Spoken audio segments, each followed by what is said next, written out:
সুবহানাল্লাহ বলার কারণে আল্লাহ রাব্বুল আলামিন একটা মিজানের একটা পাল্লা রাখবেন। এই মিজানের পাল্লার ভিতরে আপনার একটা নেকির পাল্লা থাকবে, একটা হলো গুনার পাল্লা থাকবে।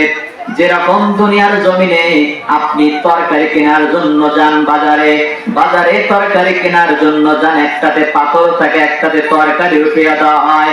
মনে করেন তরকারির কেজির দাম হলো 50 টাকা তরকারি, আর একটা কেজির পাথর এক পাশে থাকে।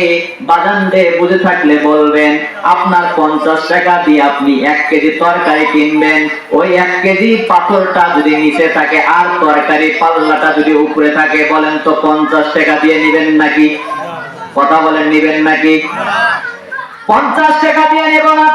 কারণ হলো এই জন্য নিব না 50 টাকা দিয়ে, কারণ কেজির পাথরটা হলো নিচে, বলেন ঠিক কিনা? আর যদি আপনার 50 টাকা দিয়ে কিনতে যান, তাহলে পাথরটা হতে হবে উপরে আর তরকারি পাল্লাটা হতে হবে নিচে, বলেন ঠিক কিনা? তাহলে আপনি নিবেন, কিন্তু আল্লাহ রাব্বুল আলামিন আপনারও আমারও হিসাব নিবেন, বলেন ঠিক কিনা?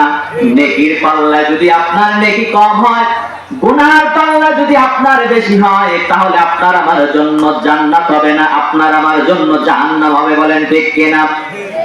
আল্লাহ রাসূল বলেন জাররা পরিমাণ যদি কারো আমল কম থাকে আর জাররা পরিমাণ আমল যদি কারো কম হয়, আল্লাহ রাব্বুল আলামিনের পয়গম্বর বলেন, আল্লাহ পাক ঘোষণা দিয়ে বলেছেন ওই ব্যক্তিটা, ওই বান্দাটা কখনো জান্নাতে যাইতে পারবে না।